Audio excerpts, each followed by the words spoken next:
First second round में already तुम लोग काफ़ी मिस्टेक्स कर चुके हो और ये तुम्हारे पास लास्ट चांस है। तुम लोग ये चीज़ को जानते हो कि मॉप अप राउंड के बाद और कोई भी राउंड नहीं होने वाली है WBJEE 2024 के काउंसलिंग में। तो आओ इस वीडियो में मैं तुम्हें कुछ इंपॉर्टेंट पॉइंट्स बता दूं जिसे तुम्हें ध्यान रखनी चाहिए थ्रू आउट द काउंसलिंग, अभी से लेके जब तक तुम्हारी मॉप अप राउंड की काउंसलिंग एंड होती है, ताकि तुम्हें एक अच्छा कॉलेज मिल पाए और तुम्हारी गैप ना हो। तो देखो कौन कौन सी पॉइंट्स पे मैं डिस्कशन करने वाला हूं। तो रजिस्ट्रेशन, मैक्सिमम चॉइस फील, ये मैं क्यों बोल रहा हूं, फिर गवर्नमेंट कॉलेज ऑन टॉप, ये क्या चीज़ है, फिर फिलिंग ऑफ प्राइवेट कॉलेज को कैसे फिल करनी है, प्रेफरेंस अकॉर्डिंग टू इंटरेस्ट, ये पांचवा पॉइंट काफी इंपॉर्टेंट है, इसे मैं अच्छे से एक्सप्लेन करूंगा। और फिर लास्ट में एक बोनस पॉइंट जिसे तुम्हें देखना एकदम जरूरी है। तुम बाकी पॉइंट्स देखो या ना देखो, लेकिन बोनस पॉइंट काफी इंपॉर्टेंट है, तो तुम उसे अच्छे से देख लेना और समझ लेना। तो चलो अब स्टार्ट करते हैं रजिस्ट्रेशन।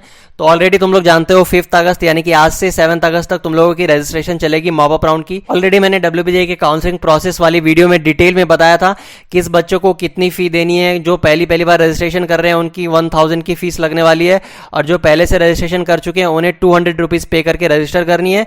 पेमेंट करने के बाद उन्हें चॉइस की फिलिंग करनी है। और हाँ, फिर तुम्हें चॉइस लॉक कब करना है, तो 7 अगस्त तक तुम्हें चॉइस को लॉक कर देनी है, और तब तक तुम मॉडिफाई कर सकते हो चॉइस को, जितनी भी चाहे तुम चेंजेस कर सकते हो। उसके बाद देखो तुम्हारी मॉप अप राउंड की जो अलॉटमेंट है वो 9 अगस्त को आने वाली है, और उसके बाद ही जिस दिन मॉप अप राउंड की अलॉटमेंट आएगी उस दिन के बाद से तुम्हारी सीट एक्सेप्टेंस फी पे करने की टाइमिंग स्टार्ट हो जाएगी, और उसके बाद तुम्हें फिर कॉलेज को विजिट करनी होगी डॉक्यूमेंट की वेरिफिकेशन के लिए। अगर तुमने पहले फर्स्ट या सेकंड राउंड में करा रखा है, फिर भी तुम्हें इस राउंड में जो तुम्हें काउंसलिंग में चॉइस मिलेगी वहां पर जाकर तुम्हें डॉक्यूमेंट वेरिफिकेशन करवानी है, और फिर वहां पर तुम्हें एडमिशन लेनी है, क्योंकि तुम जानते हो ये लास्ट चांस है। इसके बाद फिर तुम्हारी कोई राउंड होने वाली नहीं है। तो जो भी कॉलेज तुम्हें अलॉट होगी उसी पर्टिकुलर कॉलेज के उस ब्रांच में तुम्हें जाकर एडमिशन लेनी होगी। कुछ इंपॉर्टेंट चीजें मैंने पहले भी बता ही दिया है कि तुम्हें डॉक्यूमेंट वेरिफिकेशन के लिए जो भी कॉलेज अलॉट होगी उस पर्टिकुलर कॉलेज की वेबसाइट पर जाकर चेकआउट करना कि उसकी क्या डेट्स है। और अगर तुम्हें कोई नई कॉलेज मिली होगी जिसके बारे में तुम्हें पता नहीं होगा तो तुम नीचे कमेंट करना, वहां पर मैं बता दूंगा, या फिर जरूरत पड़ी तो मैं उसके ऊपर एक डिटेल वीडियो बना दूं। ऑलरेडी मैंने काफी वीडियोस बनाकर पहले ही बता दिया है कि इस कॉलेज में कौन कौन सी डॉक्यूमेंट लगने वाली है, तो तुम चाहो तो वो चेकआउट कर सकते हो। WBJEE 2024 के गाइडेंस वाली प्लेलिस्ट में तुम्हें वो सारी वीडियोस एक एक करके मिल जाएगी। तो चलो मूव करते हैं हम लोग नेक्स्ट पॉइंट पे। यहाँ पर तुमने रजिस्ट्रेशन के बारे में सारी चीजें समझ ली, तो तुम डेट्स के अकॉर्डिंग सब कुछ कर लेना, क्योंकि अगर डेट्स आगे पीछे भी होती है तो बहुत ज्यादा नहीं होने वाली है, 1 से 2 दिन होने वाली है, क्योंकि ऑलरेडी वहां पर बीटेक लेटरल एंट्री कैंडिडेट्स के लिए जो जेलेट की काउंसलिंग है वो भी उधर स्टार्ट होगी। तो इसलिए ये काउंसलिंग में मुझे नहीं लगता बहुत ज्यादा चेंजेस होने वाली है डेट्स की। तो अब देखो मैक्सिमम चॉइस फिल, ये मैंने क्यों बोला है, तो मिनिमम तुम्हें 50 to 60 चॉइस तो फिल करना ही है। जब तुम चॉइस फिलिंग कर रहे होगे कॉलेजेस की, जैसे भी तुम प्रेफरेंस अरेंज करो, तो तुम्हें मिनिमम 50 to 60 चॉइस को फिल करना है, क्योंकि तुम जान रहे हो ये तुम्हारे पास लास्ट चांस है, इसके बाद और कोई चांस तुम्हें मिलने वाली नहीं है। तो तुम सेफ रहने के लिए 80 to 100 चॉइस फिल कर सकते हो, ताकि तुम्हें कोई ना कोई कॉलेज जरूर अलॉट हो जाएगी तुम्हारे रैंक के अकॉर्डिंग। तो इसलिए मैंने स्टार्ट से ही बार बार बोल रखा था कि तुम मैक्सिमम चॉइसेस को फिल करना। यहां पर मैं फिर से वही बात बोल रहा हूं, जितना हो सके उतना चॉइस फिल करना। ये नहीं कि तुम्हें सिर्फ हल्दिया चाहिए तो तुमने हल्दिया की 4 ब्रांच को फिल कर दिया और बाकी सारे कॉलेज को छोड़ दिया, या फिर IM चाहिए तो IM के 4 ब्रांच 5 ब्रांच को फिल कर दिया, बाकी कॉलेज को छोड़ दिया। तुम्हें कोई ना कोई अलॉटमेंट मिल जाए, इसके लिए जरूरी है कि तुम नीचे और भी चॉइसेस को फिल करना, नहीं तो फिर तुम्हें 1 साल का वेट करना होगा, और फिर तुम्हें नेक्स्ट ईयर फिर से एग्जामिनेशन देके काउंसलिंग करवानी होगी। तो देखो मैं गवर्नमेंट कॉलेज के बारे में क्या बताने वाला था। तो काफी बच्चों की रैंक काफी अच्छी है, 600 700 1000 के अप्रॉक्स है, तो इन लोगों की चांसेस है कि अभी भी गवर्नमेंट कॉलेज मिल सकती है। तो तुम लोग जो है चॉइस को जब फिल कर रहे होगे तो टॉप पे गवर्नमेंट कॉलेज को ही फिल करना। जितने सारे गवर्नमेंट कॉलेज होगी, तो जिस भी ब्रांच में तुम इंटरेस्टेड होगे वो सारे ब्रांचेस को उस अकॉर्डिंग उस पर्टिकुलर कॉलेज की पहले लगा देना। उसके बाद नेक्स्ट कॉलेज में तुम मूव करना, जो भी गवर्नमेंट कॉलेज होगी नेक्स्ट उसकी चॉइस को फिल करना, इसी अकॉर्डिंग तुम सारे चॉइस को फिल करना। और मैं तो रिकमेंड करूंगा कि गैप से अच्छा है तुम नीचे कुछ प्राइवेट कॉलेज को फिल कर देना, टॉप की प्राइवेट कॉलेज, और वहां पर तुम एडमिशन ले लेना, ताकि तुम्हारी 1 ईयर की गैप ना हो। इसके बारे में मैं डिटेल में अच्छे से बताऊंगा लास्ट पॉइंट में, जो मैंने बोनस पॉइंट बोला। अब देखो यहाँ पर प्राइवेट कॉलेज, तो प्राइवेट कॉलेज को तुम्हें कैसे फिल करनी है। अगर तुम्हारी रैंक 10,000 12,000 15,000 20,000 के अप्रॉक्स है, तो तुम्हें CSE IT ये दोनों ब्रांच को पहले फिल करनी है, फिर CSE स्पेशलाइजेशन ब्रांचेस को, जिसमें भी तुम इंटरेस्टेड हो, AI/ML हो गई, data science, internet of things, cyber security, robotics and AI, जो भी ब्रांच होगी CSE की स्पेशलाइजेशन ब्रांच उस कॉलेज में अवेलेबल होगी, वो सारे चॉइसेस को तुम फिल कर देना। उसके बाद तुम ECE ब्रांच को भी फिल कर देना, क्योंकि देखो प्लेसमेंट के टाइम बहुत ज्यादा डिफरेंस नहीं होती है, मैंने और भी वीडियोस में बताया है। जो भी कॉलेज में कंपनीज आ रही होती है CSE IT ब्रांच के लिए, वो ECE ब्रांच को भी वहां पर चांसेस देती है, और ECE वाले भी वो सारे एग्जामिनेशन को देते हैं, जो भी एप्टीट्यूड कोडिंग राउंड होती है, फिर इंटरव्यू, वो सारे कंपनीज की जिसमें CSE वाले बैठते हैं उसमें ECE वाले भी बैठते हैं। तो इसमें बहुत ज्यादा डिफरेंस नहीं होने वाली है।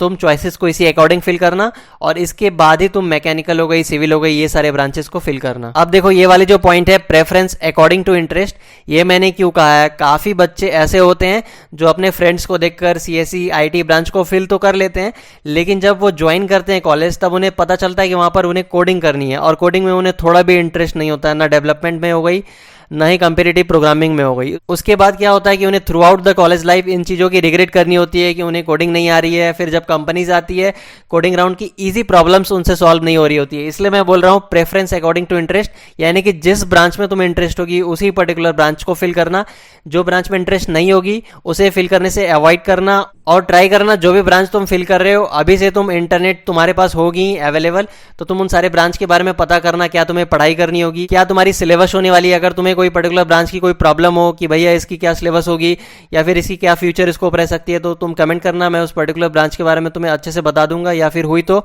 एक डेडिकेटेड वीडियो बनाकर मैं तुम्हें अच्छे से समझा दूंगा। तो अब देखो, आई होप तुम्हें ये पांचों पॉइंट अच्छे से समझ में आ गई होगी और ये पांचवा पॉइंट क्यों इंपॉर्टेंट है ये भी तुम्हें अच्छे से समझ में आ गई होगी कि तुम्हारे इंटरेस्ट के अकॉर्डिंग ब्रांच होना बहुत जरूरी है, क्योंकि जब तुम्हें आगे 4 ईयर कॉलेज की एकेडमिक्स को झेलनी होगी, वहां पर तुम्हें सीजीपीए मेंटेन करना होगा। जब प्लेसमेंट के टाइम तुम्हारे लिए कंपनीज आएगी तो उसकी जो सीजीपीए की क्राइटेरिया होगी फुलफिल करने के लिए पहले से एकेडमिक्स को अच्छी रखनी होगी। तो चलो अब मैं तुम्हें बोनस पॉइंट जो बोला था वो तुम्हें बता देता हूं। देखो ये जो गैप ईयर है, तुम्हें अगर इस पर्टिकुलर ईयर में तुम एडमिशन अगर नहीं लेते हो, अगर तुम छोड़ देते हो तो तुम्हारे साथ क्या क्या होने वाली है। काफी कंपनी जब प्लेसमेंट के लिए आती है तो उनकी एलिजिबिलिटी क्राइटेरिया होती है। बहुत से कंपनीज की 10-12 की एलिजिबिलिटी परसेंटेज तो होती है कि इतना परसेंट तो मिनिमम होना चाहिए, 60% हो गई, 70% हो गई। इसके ऊपर मैं अलग से एक वीडियो बनाकर बताऊंगा कंपनी की क्या एलिजिबिलिटी क्राइटेरिया रहती है, ताकि तुम्हें आगे प्रॉब्लम ना हो, तुम उसे अभी से मेंटेन रखो। तो देखो मैं क्या बताने वाला था कि गैप ईयर जो है, काफी कंपनीज ऐसी होती है कि उनकी 1 ईयर की गैप क्राइटेरिया होती है। अगर तुम्हारी 1 ईयर से ज्यादा गैप है एजुकेशन में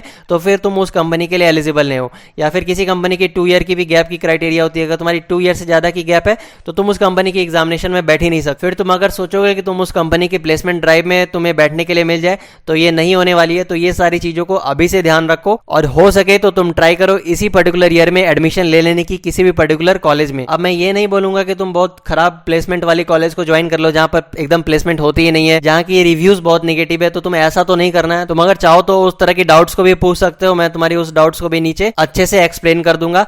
तो यही थी ये गैप ईयर वाली बात जो मैं तुम्हें बताना चाह रहा था। आगे भी तुम्हारे जॉब में काफी इंपैक्ट करने वाली है। अगर सपोज तुम्हारी गैप अभी से ही 1 से 2 साल की गैप हो जाएगी तो फिर जब तुम्हें आगे जब प्लेसमेंट मिल रही है, मान लो 4th ईयर के एंड में तुम्हें अगर प्लेसमेंट मिलेगी किसी कंपनी में, अगर सपोज किसी कारण से जो भी कंपनी में तुम्हें प्लेसमेंट मिली 4th ईयर के एंड में वहां से तुम्हें फायर कर दिया जाता है, ये सब चीज तो तुम अभी नहीं समझोगे। फिर मैं बता दे रहा हूं कि अगर तुम्हें वो कंपनी निकाल दे रही है तुम्हें 4 से 5 से 6 महीने के अंदर, उसके बाद अगर तुम्हें बैठना पड़ जा रहा है तो फिर वहां पर तुम्हारी 1 ईयर की गैप हो जाएगी, 6 मंथ की गैप हो जाएगी। तो ये सारी गैप फिर आगे कैलकुलेट होगी जब तुम फिर नेक्स्ट कंपनी के लिए अप्लाई करोगे, वहां पर भी तुमसे पूछा जाएगा तुम्हारी ये गैप क्यों हुई, ये गैप क्यों हुई। तो तुम्हें वहां पर अच्छे से एक्सप्लेनेशन देना होगा और फिर कई बार तो तुम पहले से ही एलिजिबल नहीं होगे, एक्सप्लेनेशन तो तुमसे मांगी ही नहीं जाएगी, तुम उस कंपनी के प्लेसमेंट ड्राइव में ही नहीं बैठ पाओ। तो आई होप मैंने जितनी पॉइंट्स तुम्हें बताई है तुम्हें अच्छे से समझ में आ गई होगी, तो तुम उसी तरह से इंप्लीमेंट करो और इस चैनल को सब्सक्राइब करके रखो। आने वाले दिनों में तुम्हें और भी ऐसे काउंसलिंग रिलेटेड वीडियोस मिलेंगे। Thank you for watching this video.